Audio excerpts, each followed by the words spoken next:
Hi friends, ನನ್ನ YouTube ಚಾನಲ್ನ like ಮಾಡಿ ಸಬ್ಸ್ಕ್ರೈಬ್ ಮಾಡ್ಕೊಳ್ಳಿ, ಕಮೆಂಟ್ ಮಾಡಿ ಫ್ರೆಂಡ್ಸ್.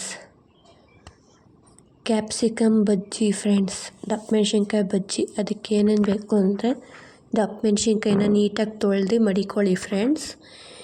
ಒಂದು ಬೌಲ್ ತಗೊಳ್ಳಿ, ಅದಕ್ಕೆ 1 ಕಪ್ ಕಡಲೆ ಹಿಟ್ಟು, ಈಗ ತೋರಿಸ್ತಾ ಇದ್ದೀನಿ ನೋಡಿ, ಅದರಲ್ಲಿ ಅರ್ಧ ಕಪ್ಪು ಅಕ್ಕಿ ಹಿಟ್ಟು, ಸ್ವಲ್ಪ ಉಪ್ಪು,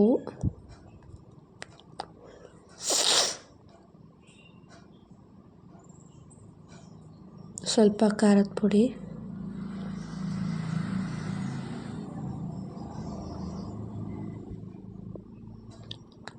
ಹಸಿಮೆಣಸಿನ್ಕಾಯಿ ಪೌಡರ್ ಫ್ರೆಂಡ್ಸ್.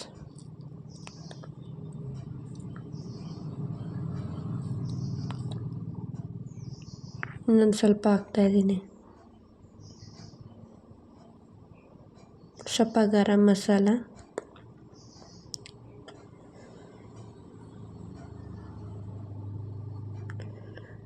ಸ್ವಲ್ಪ ಧನಿಯಾ ಪುಡಿ,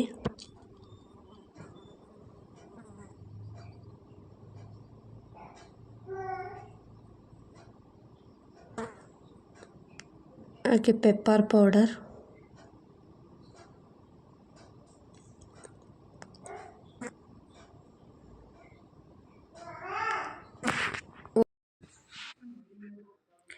ಎಲ್ಲನೂ ಮಸಾಲೆ ಎಲ್ಲ ಹಾಕ್ಕೊಂಡು ಸ್ವಲ್ಪನೇ ನೀರು ಹಾಕ್ಕೊಂಡು ಬಜ್ಜಿ ಅದಕ್ಕೆ ನೀಟಾಗಿ ಕಲಸಿ ಫ್ರೆಂಡ್ಸ್.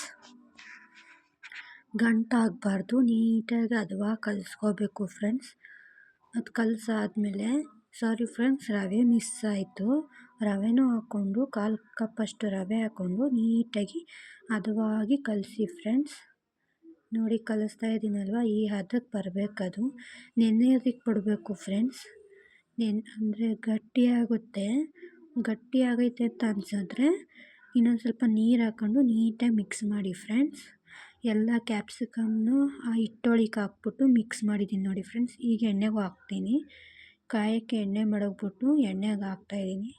ಗರಿಗರಿಯಾಗಿ ಸೂಪರಾಗಿ ಬರುತ್ತೆ ಫ್ರೆಂಡ್ಸ್ ಕ್ಯಾಪ್ಸಿಕಮ್ ಬಜ್ಜಿ. ನೀಟಾಗಿ ಹದವಾಗಿ ಬೇಯಿಸ್ಕೋಬೇಕು ಫ್ರೆಂಡ್ಸ್. ನೋಡ್ತಾ ಇದ್ದೀರಲ್ವ ಹದವಾಗಿ ಹೆಂಗೆ ಬೇಯ್ತಾ ಇದೆ ಅಂತ. ನೋಡಿ ಫ್ರೆಂಡ್ಸ್, ಎಲ್ಲ ಬೆಂದಿದೆ. ಎತ್ತಿ ಬೌಲ್ಗೆ ಹಾಕ್ಕೊಂಡು ಧನಿಯಾ ಪೌಡರು, ಪೆಪ್ಪರ್ ಪೌಡರು, ಬೇಯಿಸಿರೋ ಬಜ್ಜಿ ಮೇಲೆ ಉದುರಿಸ್ತಾ ಇದ್ದೀನಿ ಫ್ರೆಂಡ್ಸ್. ಹಾಗೆ ಚಿಲ್ಲಿ ಪೌಡರು,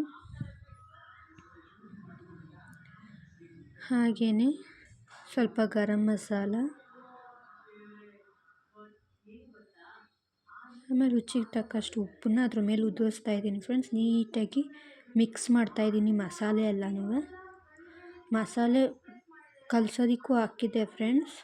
ಆಮೇಲೆ ಮೇಲೂ ಕೂಡ ಈ ಥರ ಮಾಡ್ತಾಯಿದ್ದೀನಿ. ತುಂಬ ಚೆನ್ನಾಗಿರುತ್ತೆ ತಿನ್ನೋದಕ್ಕೆ, ಖಾರವಾಗಿರುತ್ತೆ ಫ್ರೆಂಡ್ಸ್. ಚೆನ್ನಾಗಿ ಟೇಸ್ಟ್ ಅನಿಸುತ್ತೆ. ನಾನು ಹಾಕೋಂಥ ರೆಸಿಪಿಗಳನ್ನ ನೋಡಿ ಫ್ರೆಂಡ್ಸ್, ನೀವು ಟ್ರೈ ಮಾಡಿ ಮನೆಯಲ್ಲಿ. ಪ್ಲೀಸ್ ಲೈಕ್ ಮಾಡಿ, ಶೇರ್ ಮಾಡಿ, ಕಮೆಂಟ್ ಮಾಡಿ, ಸಬ್ಸ್ಕ್ರೈಬ್ ಮಾಡ್ಕೊಳ್ಳಿ ಫ್ರೆಂಡ್ಸ್. ನನ್ನ ID ನೇಮ್ ಹಾಕಿದ್ದೀನಿ ನೋಡಿ ಫ್ರೆಂಡ್ಸ್. ಪ್ಲೀಸ್ ಲೈಕ್ ಮಾಡಿ ಫ್ರೆಂಡ್ಸ್. ಬಾಯ್.